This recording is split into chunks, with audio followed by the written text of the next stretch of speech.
नमस्कार, आप देख रहे हैं IBC24 का नंबर 1 बुलेटिन सिटी लाइट और मैं हूं आपके साथ सृष्टि पांडे। और बीजापुर से एक बड़ी खबर आ रही है, जहां कांग्रेस प्रत्याशी कवासी लखमा के खिलाफ FIR दर्ज किया गया है। जिले के 2 थानों में FIR दर्ज हुई है। मिरतूर और कुटरू थाने में FIR दर्ज की गई है। धारा 500, 188, 506 के तहत ये मामला दर्ज किया गया है। लोक प्रतिनिधित्व अधिनियम की धारा 123(2) के तहत भी मामला दर्ज किया गया है। पीएम मोदी के खिलाफ उन्होंने टिप्पणी की थी। पुलिस के जवानों को तीर धनुष से मार भगाने की भी बात कही थी। दोनों मामले पर लखमा के खिलाफ FIR दर्ज की गई है। भैरमगढ़ तहसीलदार के आवेदन पर FIR हुआ है। बीजापुर से एक बड़ी खबर आपको बता रहे इस वक्त की। कांग्रेस प्रत्याशी कवासी लखमा के खिलाफ FIR दर्ज किया गया है। जिले के 2 थानों में FIR दर्ज की गई है। मिरतूर और कुटरू थाने में FIR दर्ज हुआ है। धारा 500, 188, 506 के तहत मामला दर्ज किया गया है। चलिए सुनाते हैं कवासी लखमा ने आखिर क्या बयान दिया था। कवासी लखमा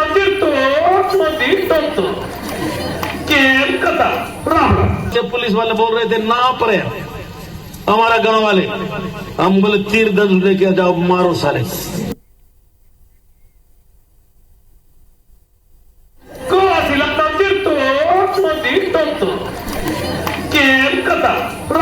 जब पुलिस वाले बोल रहे थे ना पड़े, हमारा गांव वाले हम बोले तीर धनुष लेके जाओ, मारो साले। छत्तीसगढ़ के मुख्यमंत्री विष्णुदेव साय बस्तर दौरे पर रहे। इस दौरान जगदलपुर में रोड शो कर बीजेपी प्रत्याशी महेश कश्यप के लिए लोगों से वोट मांगा। रोड शो के बाद सीएम बीजापुर के नेलसनार पहुंचे। यहां वे बीजेपी के संकल्प शंखनाद रैली में शामिल हुए। सीएम साय ने बीजेपी प्रत्याशी महेश कश्यप के पक्ष में वोट मांगा। सभा को संबोधित करते सीएम ने कांग्रेस के घोषणा पत्र पर तंज कसते हुए कहा, उसे झूठा करार दिया है। सीएम ने कहा है कि छत्तीसगढ़ की जनता ने कांग्रेस को नकार दिया है। छत्तीसगढ़ ट्राइबल बाहुल्य इलाका है, आरक्षण खत्म नहीं होगा। कांग्रेस भ्रम फैला रही है।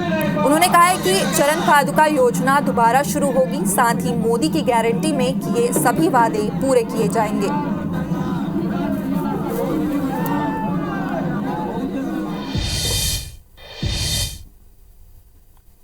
लोकसभा चुनाव का शंखनाद हो चुका है और बस्तर लोकसभा का मतदान प्रथम चरण में ही है, 19 अप्रैल को है।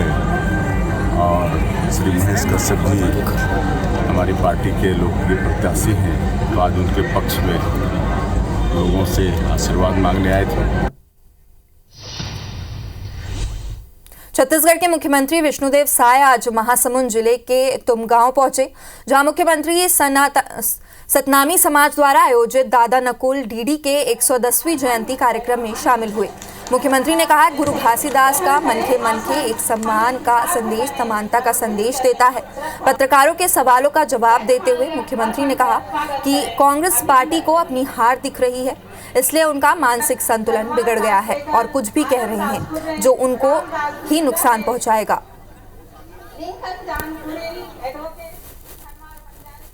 देखिए, कांग्रेस पार्टी को अपनी हार स्पष्ट दिख रही है और इसीलिए उनका दिमाग का संतुलन भी बिगड़ गया है और इसलिए कुछ भी अशोभनीय बात कह रहे हैं। लेकिन ये सब उन्हीं के पैर में कुल्हाड़ी मारने वाला जैसा है। इससे उन्हीं को मतलब हानि होगा, कहे कि छत्तीसगढ़ की जनता इस तरह का व्यवहार पसंद नहीं करती। इधर कांकेर दौरे पर पहुंचे डिप्टी सीएम अरुण साव ने कांग्रेस पर जमकर निशाना साधा है। कांग्रेस नेताओं के प्रधानमंत्री नरेंद्र मोदी पर दिए गए बयान को लेकर कहा कि देश के प्रधानमंत्री का सिर फोड़ने, उन्हें मारने की बात देश का दुश्मन ही कर सकता है। कांग्रेस के नेताओं की सोच को खालिस्तानी, पाकिस्तानी और नक्सलियों से मिलती जुलती करार दिया है। लोकसभा के प्रत्याशी बृजमोहन अग्रवाल ने कहा है कि कांग्रेस नेताओं के उल जुलूल बयान से बीजेपी का वोट % बढ़ रहा है।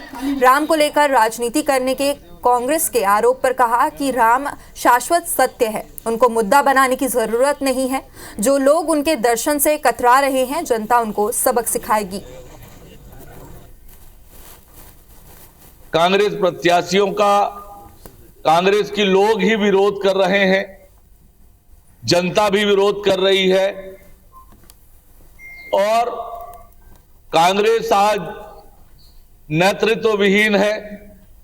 कांग्रेस की विश्वसनीयता जनता के बीच समाप्त हो गई है। एक कांग्रेस के ऐसे नेता जो बस्तर के डॉन माने जाते हैं वो उटपटांग बयान दे देते हैं। मुझे लगता है अब उनके पास में छत्तीसगढ़ के कोई मुद्दे नहीं बचे हैं, तो हमारे प्रधानमंत्री जी के ऊपर में ऐसे आरोप लगा रहे हैं जो बीजेपी के वोट लगातार बढ़ा रहे हैं। लोकसभा चुनाव में अपने प्रत्याशी को जीत दिलाने के लिए सभी राजनीतिक दलों के दिग्गजों ने दौरा तेज कर दिया है। इसी कड़ी में उप मुख्यमंत्री विजय शर्मा शुक्रवार को राजनांदगांव लोकसभा क्षेत्र के खुज्जी विधानसभा पहुंचे और आमाटोला में मंच से मोदी सरकार की योजनाओं को गिनाया। साथ ही जनता को क्षेत्र में विकास की गति तेज करने के लिए बीजेपी के लोकसभा प्रत्याशी सांसद संतोष पांडे को वोट देने की अपील की। उप मुख्यमंत्री ने कांग्रेस पर तंज कसते हुए कहा है कि मोदी के प्रधानमंत्री बनने से आतंकवाद खत्म हो गया है। 2014 से पहले भारत सॉफ्ट देश कहलाता था। भारत को कोई भी आंख दिखा देता था। आज आमाटोला आए हैं हम लोगों ने वोट मांगने के लिए। माननीय नरेंद्र मोदी जी को देश का प्रधानमंत्री पुनः बनाना है। देश में बहुत सारे काम जो दिल में है वो पूरे करवाना है और इसलिए भाजपा के प्रत्याशी संतोष पांडे जी प्रचंड मतों से जीते, कमल के निशान पर लोगों का मुहर लगे, इस निवेदन के लिए हम लोग आए।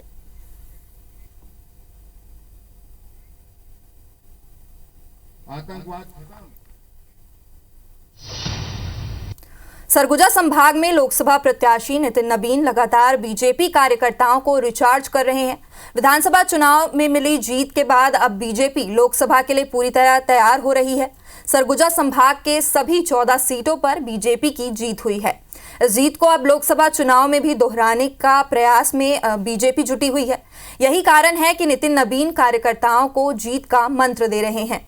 उन्होंने न सिर्फ कार्यकर्ताओं को रिचार्ज किया बल्कि कांग्रेसी नेताओं पर जमकर हमला बोला है। देखिए, पूरे छत्तीसगढ़ में लोकसभा वाइज हम लोग हर कार्यक्रम की समीक्षा करते हैं और लोकसभा वाइज रणनीति बनाते हैं। उसी के तहत आज लोकसभा के प्रबंधन कमेटी, कोर कमेटी और मंडल अध्यक्षों के साथ अलग अलग तरह की बैठकें कर रहे हैं और पूरा प्रयास है कि इस बार सरगुजा से भी बड़े अंतर से हम भारतीय जनता पार्टी की कमल खिले इसकी योजना बनाए हैं। इधर कोरबा लोकसभा से भाजपा प्रत्याशी सरोज पांडे बैकुंठपुर पहुंची। इस दौरान पूर्व सीएम भूपेश बघेल पर उन्होंने निशाना साधा और कहा कि उनके कार्यकाल में कांग्रेस कार्यकर्ता रहे हो आजमन या पत्रकार, सबको प्रताड़ित और भयभीत करने का काम हमेशा किया गया। उनके क्रियाकलापों के कारण ही सरकार फिर नहीं आई, इसकी सजा भी उन्हें मिल रही है। वहीं सरोज पांडे ने खुद के बाहरी प्रत्याशी होने के सवाल को लेकर कहा कि प्रधानमंत्री गुजरात से आकर काशी में लड़ते हैं, राहुल गांधी दिल्ली में आकर अमेठी और वायनाड में लड़ते हैं। ये देश और लोकसभा का चुनाव है। जीतने के बाद वो हर जिला मुख्यालय में अपना संसदीय कार्यालय खोलेंगी। इनके मुख्यमंत्री के साथ तो ये पहले से ही रहा है कि क्षेत्र में जिस प्रकार से उनके क्रियाकलाप थे, चाहे वो कांग्रेस के कार्यकर्ता हों, चाहे पत्रकार हों या आम जनता हो, सबको प्रताड़ित करना और भयभीत करना उन्होंने हमेशा किया और इस कारण इस क्षेत्र से वो छत्तीसगढ़ में पुनः कांग्रेस की सरकार नहीं आई, उसमें उनके क्रियाकलापों का बड़ा योगदान है और उनकी सजा भी मिल रही है। सरगुजा संभाग के बीजेपी प्रत्याशी चिंतामणि महाराज पर कांग्रेस ने गंभीर आरोप लगाया है। दरअसल जब चिंतामणि महाराज कांग्रेस के विधायक थे तब बीजेपी ने कई मुद्दों को लेकर चिंतामणि महाराज के खिलाफ आरोप पत्र जारी किया था, लेकिन अब इसी मुद्दे को लेकर कांग्रेस बीजेपी को घेरने में लगी हुई है। कांग्रेस का आरोप है कि भाजपा जिस नेता पर इतने गंभीर आरोप लगा रही है उसे न सिर्फ अपना प्रत्याशी बनाया बल्कि वॉशिंग मशीन में डालकर चिंतामणि के सारे आरोप धो दिए। भाजपा का कहना है कि कांग्रेस ने सिर्फ चिंतामणि महाराज का उपयोग किया है और फिर उन्हें छोड़ दिया। भाजपा लोकसभा प्रभारी नितिन नबीन ने मामले पर कहा कि आरोप जिन पर है उनकी जांच होगी। भाजपा किसी पर जबरन आरोप नहीं लगाती और न ही आरोप लगे लोगों को छोड़ती है। भारतीय जनता पार्टी के बारे में जो कहा जा रहा है पूरे देश भर में कि इनके पास ऐसे वॉशिंग मशीन है कि जिसमें धुल जाने के बाद वहां सारे पाप धुल जाते हैं, और आज तो मेरे को ये लगता है कि जिस बड़े पैमाने पे ये इस तरीके से आरोप लगाने वालों को ज्वाइनिंग दे रहे हैं, आज इनके यहाँ लॉन्ड्री बन गई होगी। कांग्रेस के आरोप, जो लोग भ्रष्टाचार करेंगे उनको न कोई बचाएगा न कोई फंसाएगा। बहुत स्पष्ट है, हमारे घर में भी कोई रहेगा तो उसको नरेंद्र मोदी की सरकार न बचाने वाली है और न कोई बाहर के दुश्मन को फंसाने वाली है। लेकिन जो कुकर्म करेगा, जो भ्रष्टाचार करेगा, छत्तीसगढ़ और देश की गरीब जनता का पैसा को ठगेगा, उसकी स्थान तो जेल में ही है। प्रधानमंत्री नरेंद्र मोदी का सर फोड़ने और मरने वाले बयान पर भारतीय जनता पार्टी के विधायक और छत्तीसगढ़ी फिल्म के हीरो अनुज शर्मा ने अपने अंदाज में कहा कि हम अपने वादे पूरे कर रहे हैं, साएं साएं इसलिए कांग्रेसी बक रहे हैं आए बाएं। अनुज शर्मा से हमारे संवाददाता राजेश मिश्रा ने विभिन्न मुद्दों को लेकर खास बातचीत की। छत्तीसगढ़ में लोकसभा का चुनाव सभा पर है, प्रचार की धूम चारों साइड से बनी हुई है। हमारे साथ छत्तीसगढ़ की फिल्म के हीरो और भारतीय जनता पार्टी के विधायक अनुज शर्मा यहाँ मौजूद हैं। अगर हम बात करें कि ज्यादातर जो सभाएं हो रही है, चुनावी सभाएं हो रही हैं, वहां पर अनुज शर्मा की डिमांड बनी हुई है, क्योंकि वो गाते भी अच्छा है, एक्टर भी अच्छा है और भाषण भी जबरदस्त देते हैं। तो आज हमारे साथ यहाँ पर उपस्थित है। ज्यादातर जगह से आपकी डिमांड बनी हुई है, सवेरे से बड़ी लंबी लिस्ट आती होगी, सीएम साहब के साथ भी आप जा रहे हैं, क्या माहौल नजर आ रहा है? और अभी तक तो आप एक स्टार के रूप में जाते थे, एक हीरो के रूप में जाते सभाओं में, आप एक विधायक के रूप में जा रहे हैं, कितना चेंज देख रहे हैं? देखिए, बहुत फर्क है। और छत्तीसगढ़ में जब चुनाव हुए थे तो हमने भारतीय जनता पार्टी वादा कर रही है ठाए ठाए, और अब काम चलत है विष्णुदेव साय जी के राज में साए साए, और पैसा आत है सब जन के अकाउंट में धाए धाए, और ये कांग्रेस वाले मन हारत है तेखर से उनकर मुंह से निकलत है आए बाएं, और छत्तीसगढ़ के जनता फैसला कर ले है कांग्रेस ला करे के बाय बाय। चलिए, ये थे अनुज शर्मा और अपने अंदाज के रूप में जाने जाते हैं और बिल्कुल उसी अंदाज में उन्होंने बेहतरीन जवाब दिया है। उनका कहना है कि मोदी की गारंटी साए साए पूरी हो रही है, काम साए साए पूरा हो रहा है और इससे कांग्रेस विचलित है और इसीलिए वो आए बाएं बयान दे रहे हैं। और जनता के मूड को देखकर उनको ऐसा लगता है कि इस बार जनता कांग्रेस को बाय बाय करने की तैयारी में। कैमरामैन दीपक के साथ राजेश मिश्रा, IBC 24 रायपुर। तेलंगाना सरकार की पंचायत एवं ग्रामीण विकास मंत्री दंसारी अनसुईया सीतक्का भोपालपट्टनम के एक दिवसीय चुनावी दौरे पर रही। इस दौरान उन्होंने भोपालपट्टनम के नरोनापल्ली और दम्मूर में नुक्कड़ सभा को संबोधित किया। सभा में उन्होंने बस्तर से कांग्रेस प्रत्याशी कवासी लखमा के लिए वोट मांगने के साथ ही केंद्र सरकार पर भी तंज कसा है। तैयार हो जाइए, क्योंकि आपको 19 तारीख को हम सबको आपकी समस्या हम सुन लें। 13 अप्रैल शनिवार को बस्तर में राहुल गांधी चुनावी सभा को संबोधित करेंगे। कार्यक्रम के एक दिन पहले कांग्रेस के प्रदेश प्रभारी सचिन पायलट बस्तर पहुंचे। कांग्रेस कार्यकर्ताओं ने सचिन पायलट का स्वागत किया। सचिन पायलट ने कहा, चुनाव के दौरान देश में दबाव की राजनीति हो रही है, इसे चुनाव आयोग को संज्ञान में लेना चाहिए।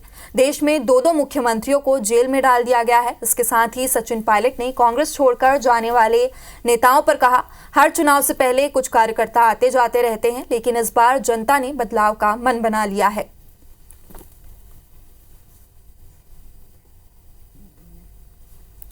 चुनाव आयोग की जिम्मेदारी है कि जिस प्रकार से एक दबाव की राजनीति हो रही है देश में, उसका भी संज्ञान लिया जाना चाहिए। 2 मुख्यमंत्रियों को आप डिटेन कर रहे हैं, कांग्रेस के खाते सीज कर रहे हैं, इलेक्ट्रल बॉन्ड से जो भाजपा ने हजारों करोड़ रुपए एकत्रित किए उन पर कोई कार्रवाई नहीं हो रही, और 1994 का नोटिस दिखाकर कांग्रेस के खाते बंद कर देना ये गलत है। और इसमें मुझे लगता है चुनाव आयोग को पारदर्शिता का प्रमाण दिखाना चाहिए। लोकसभा चुनाव के तीसरे चरण की चुनावी प्रक्रिया शुरू हो गई है। तीसरे चरण में छत्तीसगढ़ के दुर्ग, बिलासपुर, रायगढ़, रायपुर, जांजगीर चांपा, कोरबा और सरगुजा में 7 मई को मतदान होगा। इसके लिए 19 अप्रैल तक नाम भरे जा सकेंगे। 22 अप्रैल तक नाम वापस लिया जा सकता है। नामांकन के पहले दिन जांजगीर चांपा लोकसभा के बसपा प्रत्याशी रोहित डहरिया ने नामांकन दाखिल किया। उन्होंने कहा कि आने वाले दिनों में रैली के साथ और वरिष्ठ नेताओं की उपस्थिति में नामांकन दाखिल किया जाएगा। वहीं दुर्ग लोकसभा के बीजेपी प्रत्याशी विजय बघेल 15 अप्रैल को अपना नामांकन दाखिल करेंगे। नामांकन के पहले चुनावी रैली होगी, जिसमें मुख्यमंत्री विष्णुदेव साय, डिप्टी सीएम और मंत्री भी शामिल होंगे। चुनाव के लिए प्रशासन भी तैयारियों में जुटा हुआ है। दुर्ग कलेक्टर ऋचा प्रकाश चौधरी ने बताया कि सारी तैयारियां लगभग पूरी हो चुकी है। बिलासपुर में भी जिला निर्वाचन कार्यालय कलेक्ट्रेट में अलग अलग काउंटर्स बनाए गए हैं, जहां से अभ्यर्थी नाम निर्देशन पत्र लेकर नामांकन पत्र जमा कर सकेंगे।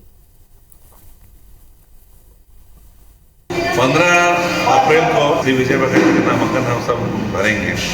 इस नामांकन रैली में दुर्ग लोकसभा क्षेत्र के 15,000 कार्यकर्ता आएंगे, जिसमें दुर्ग विधानसभा और शहर विधानसभा क्षेत्र के 5,000 से ज़्यादा कार्यकर्ता आएंगे। रैली का मार्गदर्शन और नेतृत्व करने के लिए हमारे छत्तीसगढ़ के मुखिया श्रद्धेय विष्णुदेव साय जी और भाजपा प्रदेश अध्यक्ष आदरणीय किरण सिंह देव जी की उपस्थिति होगा। दुर्ग में लोकसभा चुनाव तीसरे चरण में होने हैं, जिसका चुनाव को लेकर के जो हमारी तैयारी है वो पिछले 3-4 महीने से लगातार चल रही है। उसके साथ ही चुनाव की जो प्रेस कॉन्फ्रेंस में मैंने अपना पहला नामांकन दाखिल कर दिया है। चाहे वो केंद्र की सरकार हो या राज्य की सरकार हो, उनकी जन विरोधी नीतियों को लेकर के हम जनताओं के बीच जाते हैं और जा कर के हम अपने पक्ष में उनको वोट डलवाने का काम करेंगे।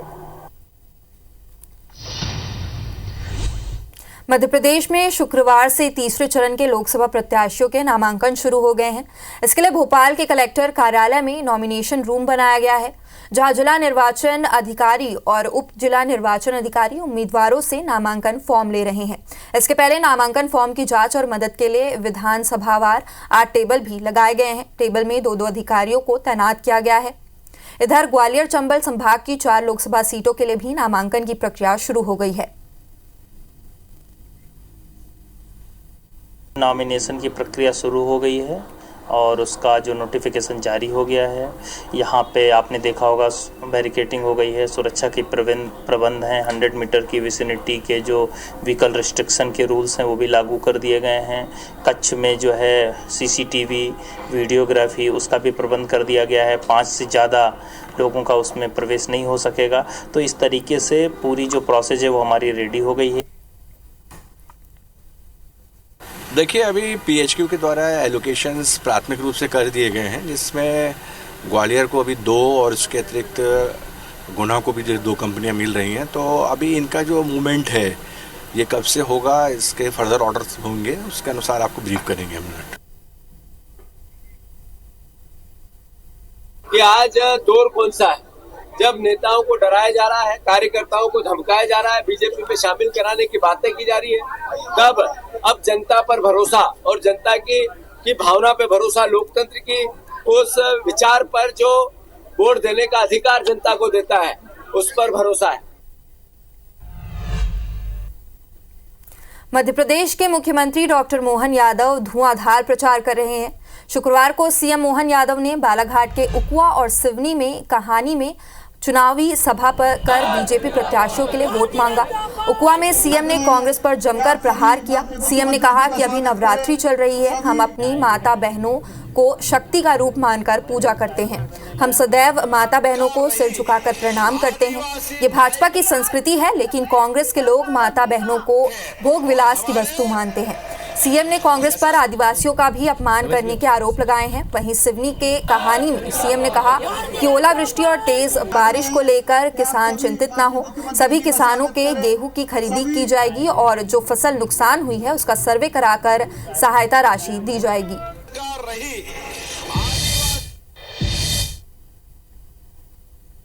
माता बहनों को हम सदैव सिर झुका करके प्रणाम करते हैं, ये भाजपा की संस्कृति है। इसके उल्टे कांग्रेस के लोग माता बहनों को भोग विलास की वस्तु मानते हैं। उनके मुंह से निकलने वाली भाषा वो माता बहनों को लजाती है, उनकी इज्जत कम करती है। सीएम डॉक्टर मोहन यादव के पूर्व सीएम कमलनाथ को बाहरी बताने पर पीसीसी चीफ जीतू पटवारी ने पलटवार किया है।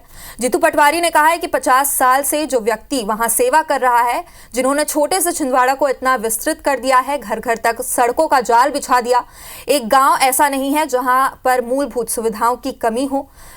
कमलनाथ जी ने छिंदवाड़ा शहर को इतनी उन्नति दी, यदि वो बाहर के हैं तो इनकी समझ पर तरस आता है। 50 साल से जो व्यक्ति वहाँ सेवा कर रहे हैं, जिन्होंने छोटे से छिंदवाड़ा को इतना विस्तृत कर दिया, जिन्होंने इतना विकास कर दिया, घर घर गांव-गांव रोडों के जाल बिछा दिए। एक गांव ऐसा नहीं है जहां मूलभूत सुविधा, आधारभूत सुविधाओं की कमी रखी हो। छिंदवाड़ा प्रॉपर शहर को इतनी उन्नति दे दी। अगर वो बाहर के हैं तो फिर इनकी समझ पे तरस आता है।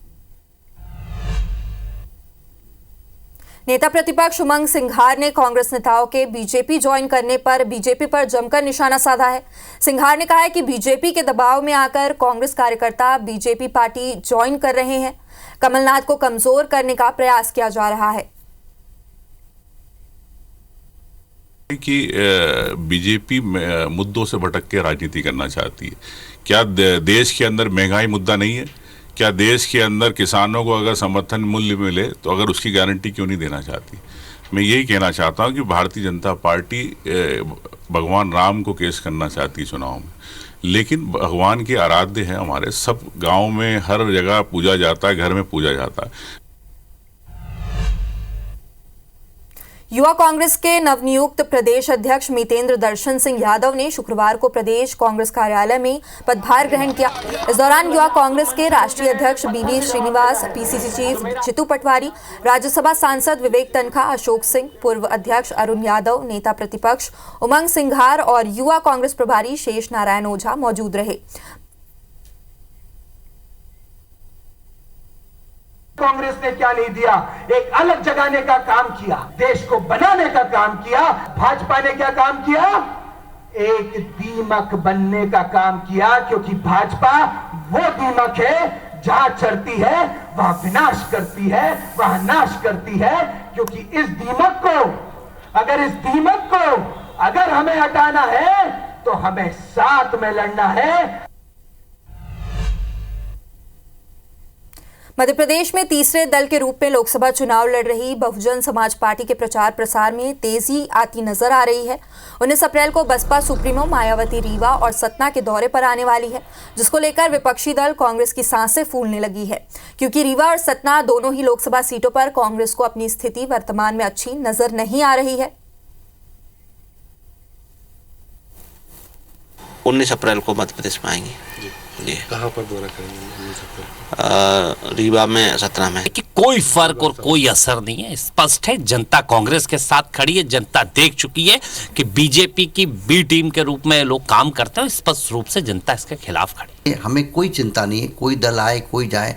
कांग्रेस को ये वोट बैंक की राजनीति कांग्रेस करती है, उनको चिंता है, हमें कोई चिंता नहीं। हम वोट बैंक की राजनीति नहीं करते हैं। हम भारत की संपूर्ण जनता की, हमारे समस्त मतदाताओं की एक सर्वांगीण विकास, एक समेकित विकास और एक समावेशी विकास की बात करते हैं, इसलिए हमें कोई चिंता नहीं।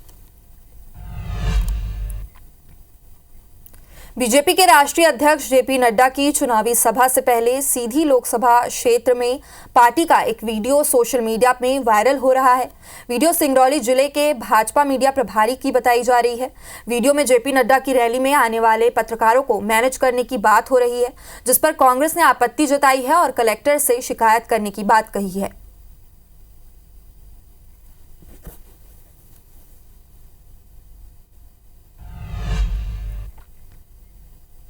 भोपाल पहुंचे केंद्रीय मंत्री रामदास आठवले ने कांग्रेस पर जमकर हमला बोला है। उन्होंने कहा है छिंदवाड़ा सीट कमलनाथ के पास है, लेकिन इस बार बीजेपी एमपी की सभी 29 सीटें जीतेगी और देश में 400 पार का नारा साकार होगा।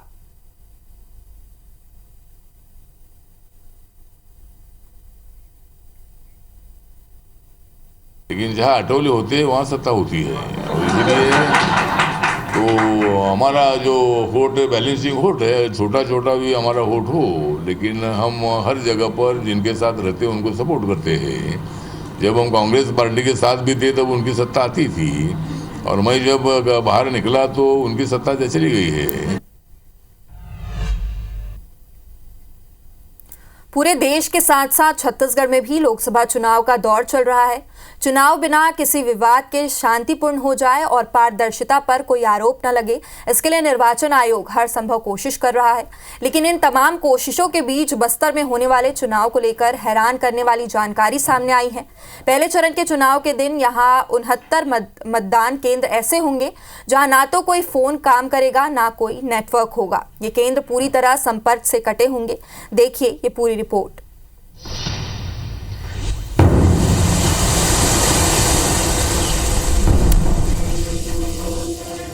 छत्तीसगढ़ की बस्तर लोकसभा सीट पर चुनाव कराना किस हद तक चुनौती भरा होता है, ये इसी बात से समझा जा सकता है कि प्रदेश के पहले चरण में सिर्फ एक इसी सीट पर चुनाव कराने का फैसला निर्वाचन आयोग ने किया है। नदी, पहाड़ और बीहड़ जंगलों से भरा पूरा क्षेत्र नक्सल प्रभावित इलाके में आता है। 156 मतदान केंद्रों तक गाड़ियों से या पैदल चलकर भी मतदान दल नहीं पहुंच सकते। इन्हें सिर्फ हेलीकॉप्टर से भेजा जा सकता है। लिहाजा मुख्य चुनाव आयोग से 10 हेलीकॉप्टर की मांग की गई है। चुनाव के दिन यहां सुरक्षा बलों की 350 कंपनियां तैनात होंगी क्योंकि खतरे अधिक हैं। लेकिन इतनी तैयारियों के बीच भी 69 मतदान केंद्र ऐसे होंगे जहां संपर्क का कोई साधन नहीं होगा। यानी यहां ना तो कोई मोबाइल नेटवर्क काम करेगा, ना ही कोई लैंडलाइन की सुविधा होगी। सैटेलाइट फोन सबसे कारगर विकल्प होता, लेकिन तमाम कोशिशों के बावजूद चुनाव आयोग इसका इंतजाम नहीं कर सका। इसके चलते इन 69 मतदान केंद्रों के लिए रनर की व्यवस्था की गई है। यानी कोई ऐसा शख्स जो मतदान केंद्रों से चलकर वहां तक जाएगा जहां मोबाइल नेटवर्क आता हो, फिर वहां से वरिष्ठ अधिकारियों को कोई सूचना या जानकारी दे सकेगा।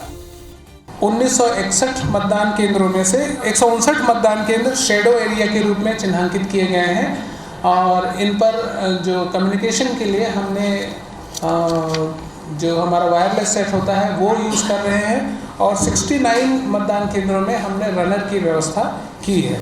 बहरहाल तीसरे चरण के चुनाव के लिए शुरू हुई नामांकन प्रक्रिया के पहले दिन 3 नामांकन दाखिल हुए हैं। 19 अप्रैल तक नामांकन दाखिल होंगे, लेकिन 13 और 17 अप्रैल को सार्वजनिक अवकाश के चलते नामांकन दाखिल नहीं होंगे। 22 तक नाम वापस लिए जा सकते हैं।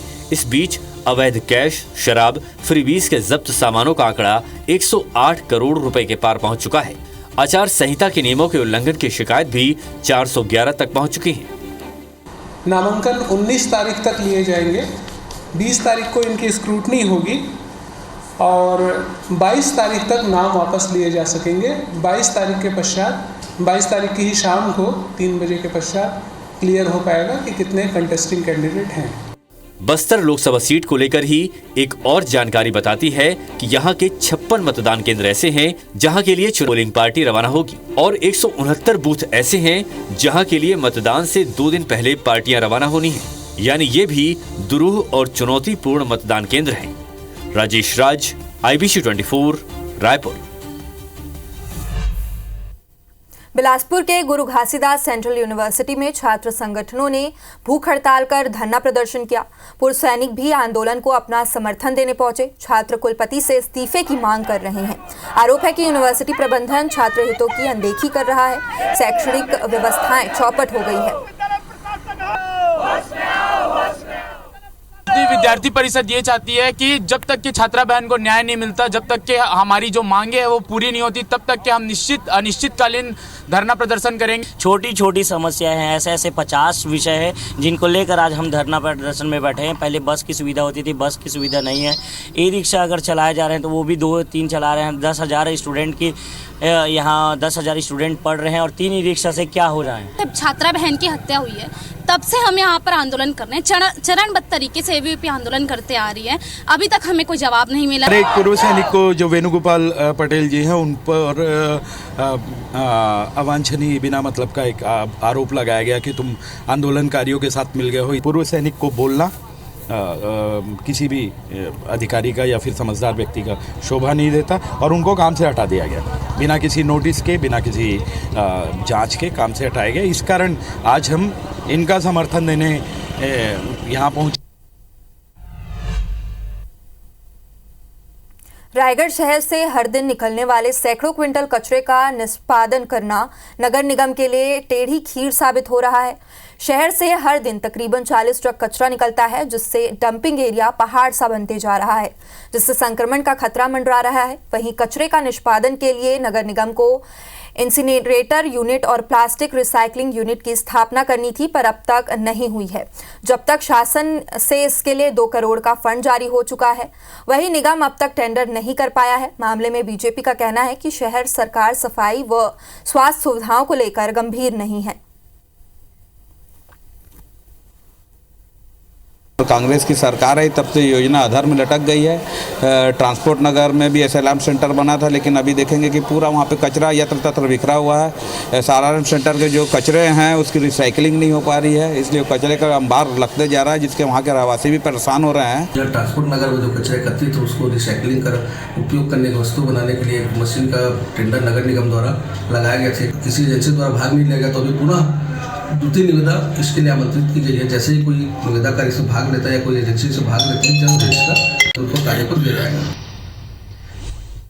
रायगढ़ जिला अस्पताल में केंद्र सरकार से मिले फंड से ऑक्सीजन प्लांट तो लगा दिया गया, लेकिन अब मेंटेनेंस में स्वास्थ्य विभाग के पसीने छूट रहे हैं।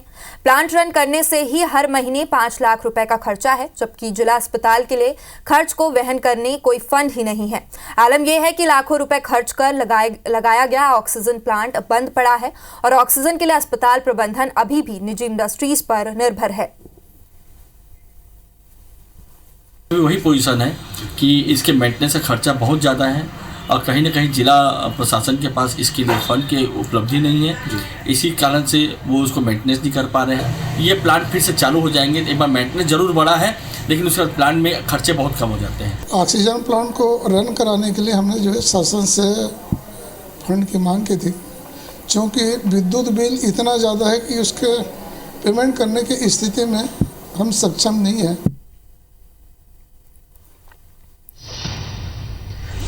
हाईकोर्ट की ग्वालियर बेंच में शुक्रवार को स्वर्णरेखा नदी के संरक्षण संवर्धन मामले की सुनवाई हुई। सुनवाई के दौरान हाईकोर्ट की डबल बेंच ने नगर निगम के अफसरों को कड़ी फटकार लगाई।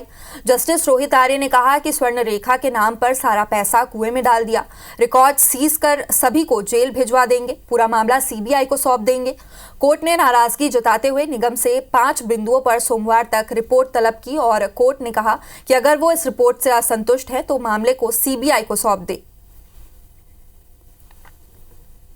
क्योंकि मेरे द्वारा नगर निगम के अधिकारियों को सूचना दी गई, वो नहीं आए। मेरे द्वारा मौके पे जो सैंपल लेने वाली टीम है वो टीम गई मौके पर, उसने सैंपल लिए, उसकी जांच रिपोर्ट दी, तो जांच रिपोर्ट में यह पाया कि सीवर का पानी है और तूफान का बरसात का पानी नहीं है। ये रिपोर्ट आज माननीय न्यायालय के सामने प्रस्तुत हुई। माननीय न्यायालय ने इस पिटीशन को 1 साल से ज़्यादा ऊपर को हो गई चल रही है, उसके बाद भी कोई कार्रवाई नहीं की गई और न्यायालय ने नाराजगी व्यक्त की। न्यायालय ने ये तक टिप्पणी की है कि इस मामले में क्यों ना सीबीआई इंक्वायरी कराई जाए। और माननीय न्यायालय ने 2014 से लेकर आज तक जितना स्वर्णरेखा नदी के रिवाइवल के लिए पैसा खर्च किया गया, शासन से कितना आया है और नगर निगम ने और तमाम विभागों ने जितना खर्च किया उसका पूरा लेखा जोखा मांगा है। सीवर ट्रीटमेंट प्लांट का, गार्बेज का, तमाम जो बैलेंस शीट सहित सभी लेखा जोखा माननीय न्यायालय ने मांगते हुए अगली सुनवाई जो है सोमवार को निर्धारित की। जांजगीर क्षेत्र के मेहदा गांव में हफ्ते भर से डायरिया फैला हुआ है और अब तक 40 लोग डायरिया से प्रभावित हो चुके हैं। डायरिया के प्रकोप के बाद स्कूल में कैंप लगाया गया है, जहां 24 घंटे कर्मचारियों की ड्यूटी लगाई गई है। सबसे खास बात यह है कि डायरिया के 1-2 मरीज रोज मिल रहे हैं और मेहदा गांव के 4 वार्ड में डायरिया का प्रकोप है। रात दिन कैंप लगे हैं और शासन अपन प्रकार से व्यवस्था करत है, लेकिन डायरिया रुकत नहीं है। पता नहीं पानी के कारण है कि खान पान के कारण है, ये समझ नहीं आता है। 6 तारीख से हमको पता चला है स्वास्थ्य विभाग को कि यहाँ डायरिया जैसी स्थिति बनी हुई है। उस टाइम से ही दिन रात स्टाफ 24 घंटे यहाँ तैनात हैं, लोगों को सुविधा दे रहे हैं और अभी की स्थिति पे लगभग बहुत कंट्रोल में है डायरिया और अभी मिनिमम केसेस आ रहे हैं। स्वास्थ्य विभाग को जैसे जानकारी मिला तो उसके बाद से हम वहाँ पर कैंप लगा दिए हैं और मरीजों का इलाज वहीं पर किया जा रहा है और साथ ही साथ उनको काउंसलिंग भी किया जा रहा है ना, कि कैसे आगे बचना है करके। छत्तीसगढ़ के रेल यात्रियों की परेशानी और बढ़ गई है, जहां एक बार फिर SCCR की 4 ट्रेनें रद्द कर दी गई हैं। नॉन इंटरलॉकिंग काम के चलते इन ट्रेनों को कैंसिल किया गया है। आगामी 15 से 25 अप्रैल तक ये ट्रेनें प्रभावित रहेंगी।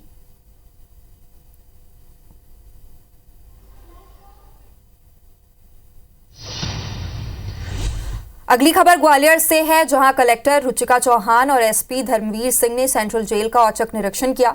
कलेक्टर SP 200 जवानों और पुलिस अधिकारियों के साथ सेंट्रल जेल में पहुंचे। करीब 1.5 घंटे तक चली जांच में कई ऐसी चीजें मिली हैं जो जेल के अंदर प्रतिबंधित है। जेल परिसर में 8 लाइटर मिले, साथ ही कैदियों के पास से बीड़ी, तंबाकू, गांजा और पान मसाला मिला, जबकि एक बंदी की तलाशी लेने पर उसके पास 1000 रुपए बरामद हुए।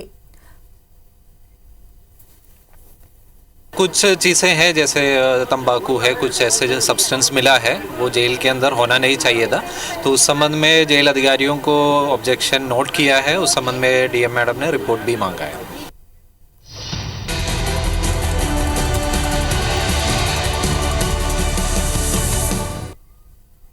तो रीवा से एक बड़ी खबर है। थ्योथर में खुले बोरवेल में गिरा मासूम बच्चा।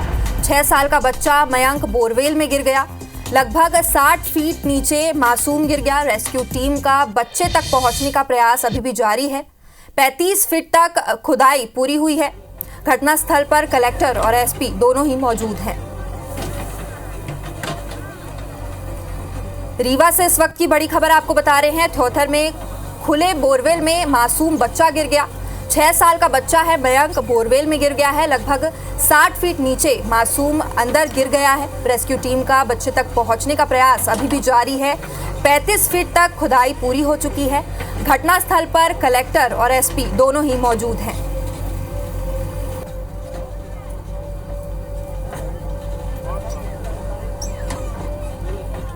रीवा से इस वक्त की खबर आपको बता रहे हैं। थ्योथर में खुले में बोरवेल में जो बच्चा गिर गया था मयंक, 6 साल का बच्चा, लगभग 60 फीट नीचे गिर गया था। रेस्क्यू टीम का बच्चे तक पहुंचने का प्रयास अभी भी जारी है। 35 फीट तक की खुदाई पूरी हो चुकी है और घटनास्थल पर कलेक्टर और एसपी भी अब पहुंच चुके हैं।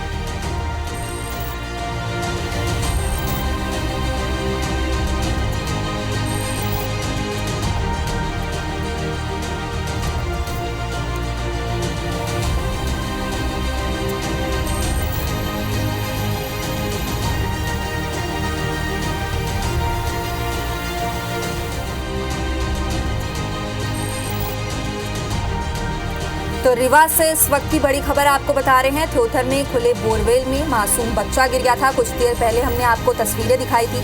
6 साल का बच्चा मयंक बोरवेल में गिर गया है। लगभग 60 फीट नीचे ये बच्चा गिरा है, ऐसे अंदाजा लगाया जा रहा है। 35 फीट तक की अब तक खुदाई पूरी हो चुकी है और घटनास्थल पर कलेक्टर और एसपी मौजूद है। और अयोध्या में इस बार रामनवमी खास होने जा रही है। रामनवमी के मौके पर श्री राम के मस्तक पर सूर्य तिलक की तैयारी चल रही है। रुड़की के वैज्ञानिकों ने इसका सफल परीक्षण कर लिया है। श्री राम जन्मभूमि तीर्थ ट्रस्ट के सहयोगी गोपाल राव ने बताया कि 17 तारीख को रामनवमी के दिन दोपहर 12 बजे भगवान का प्राकट्य होना है। उसी समय सूर्य की किरण भगवान के मस्तक पर आए, इसके लिए वैज्ञानिक प्रयास कर रहे हैं। रामनवमी को 2 से 2.5 मिनट तक अच्छे रूप से और लगभग 5 मिनट तक फेड रूप में सूर्य तिलक रहेगा। भक्त पूरे देश में कहीं से भी इसे देख सके, इसके लिए इसका लाइव प्रसारण भी किया जाएगा। 17 तारीख को रामनवमी है। उस दिन भगवान का प्राकट्य 12 बजे होने वाला है।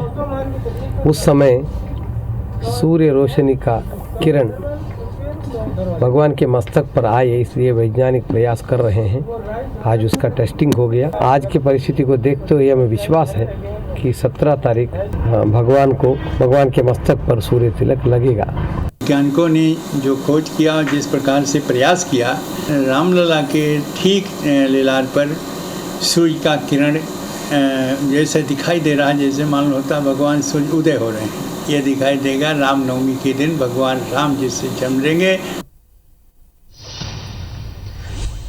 यूपी के अमेठी से खबर है, जहां बंदर की मौत पर गांव में शोक का माहौल है। काफी दिनों से बंदर बीमार था।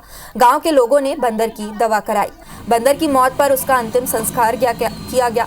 पूरे गांव के लोगों ने भोज कराया।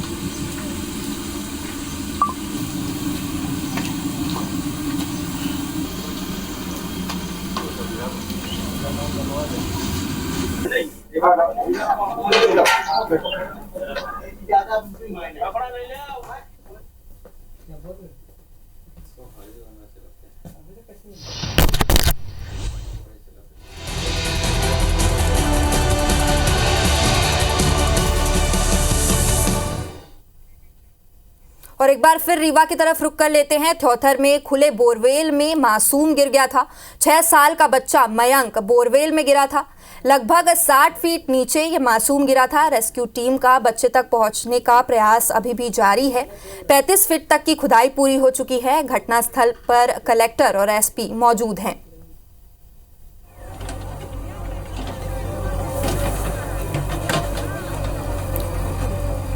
तो रीवा से इस वक्त की आपको खबर बता रहे हैं, जहां पे मयंक जो 6 साल का बच्चा है वो बोरवेल पर गिर गया था। 60 फीट नीचे गिर जाने की खबर थी, जहां अब तक 35 फीट खुदाई हो चुकी है। कोशिश कर रहे हैं कि खुदाई जल्द से जल्द पूरी कर दी जाए। घटनास्थल पर कलेक्टर और एसपी मौजूद हैं। और इस वक्त हम आपको स्क्रीन पर तस्वीरें दिखा रहे हैं, जहां पहले भी बोरवेल में गिरने के इस तरह के हादसे आए हैं। राजगढ़ में 5 सितंबर 2023 को माही नाम की बच्ची 7 घंटे तक बोरवेल में फंसी हुई थी। उसके बाद उसकी जान नहीं बचाई जा सकी। वहीं मुंगावली सीहोर में 6 जून को 2023 को सृष्टि नाम की बच्ची करीब 50 घंटे तक बोरवेल में फंसी रही, जिसके बाद उसकी भी जान नहीं बचाई जा सकी।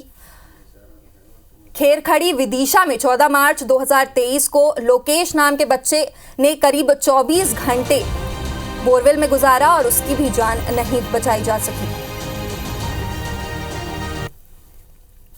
नारायणपुरा गांव में 29 जुलाई 2022 को दीपेंद्र नाम के बच्चे ने करीब 7 घंटे बोरवेल में बिताया था।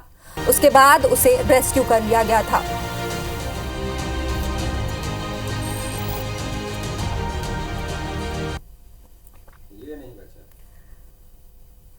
6 दिसंबर 2022 को मांडवी बैतूल के मांडवी में तन्मय नाम के बच्चे ने करीब 85 घंटे बोरवेल में गुजारे थे, जिसके बाद उसकी जान नहीं बचाई जा सकी।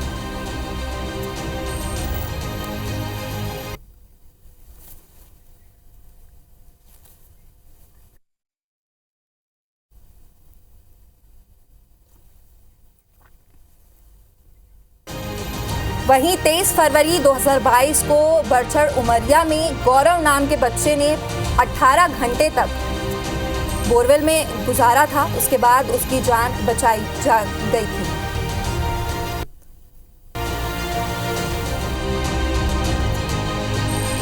सात अगस्त 2021 को उज्जैन में देविका नाम की बच्ची कुछ देर बोरवेल में गिर गई थी, जिसके बाद उसे रेस्क्यू नहीं किया जा सका।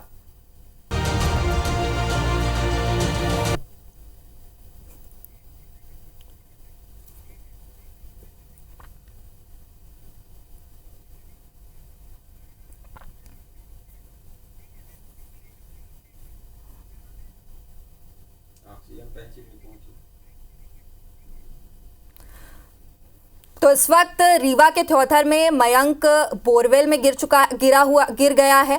6 साल के बच्चे की 60 फीट नीचे गिरने की खबर है। 35 फीट तक खुदाई की जा चुकी है।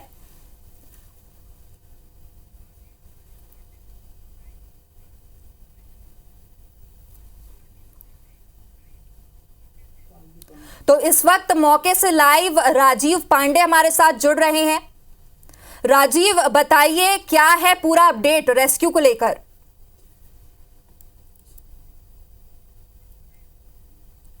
माफ कीजिएगा मृदुल, बताइए क्या है पूरा अपडेट रेस्क्यू को लेकर? अभी तो बताना सेवाएं जारी है, जो कि बोरवेल में गिरा हुआ है। कैमरा साथी बताऊंगा दिखाएं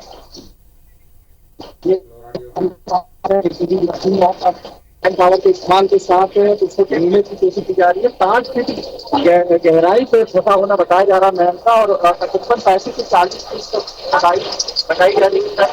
इसको लगातार कोशिश की जा रही है। हालांकि इसका जो बताया जा रहा है, जो टेक्निकल बताया जा रहा है, जो 5 साल का जो नया बोरवेल का गिरा हुआ है, ये अभी तक सुरक्षित है। उसकी काफी उम्मीद की जा रही है कि सही सलामत निकाला जा सके। इसके लिए पूरा साथ पुलिस बल और तमाम अलग अलग चीजें मौजूद है, जो कि रेस्क्यू ऑपरेशन चल रही है और लगातार उन्हें को निकालने की कोशिश की जा रही है। जी।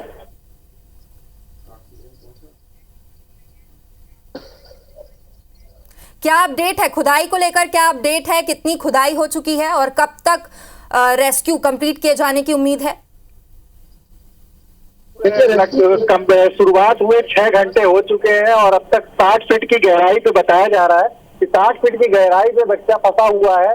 जो मयंक है, 6 साल का जो मयंक है, वो 60 फीट पे फंसा हुआ, लगभग 35 से 40 फीट की गहराई तक तो खुदाई हो चुकी है और ऐसी उम्मीद जताई जा रही कि 2 से 3 घंटे का वक्त और लग सकता है और इस रेस्क्यू ऑपरेशन को पूरा होने में। लेकिन सबकी दुआएं, सब यही दुआ कर रहे हैं कि उसे सही सलामत निकाला जा सके। जी, रेस्क्यू के बाद बच्चे को कहां लेके जाया जाएगा? रेस्क्यू के बाद एम्बुलेंस और तमाम मेडिकल टीम यहाँ पे मौजूद है और मेडिकल टीम के पहले तो उसका यहीं पे चेकअप किया जाएगा और सीधे संजय गांधी मेडिकल कॉलेज के लिए उसको ले जाया जाएगा आगे की इलाज के लिए। इसलिए पूरी व्यवस्था कर दी गई है। रोड को मौजूद है कि रेस्क्यू के माध्यम से उसके बाहर निकाला जाएगा। सबसे प्राथमिक उपचार यहीं पे डॉक्टरों के माध्यम से दिया जाएगा। आगे के संजय गांधी उसको ले जाया जाएगा। जी, इसको लेकर मयंक, क्या किसी प्रशासनिक अधिकारी से बातचीत हुई है? उनका क्या कहना है?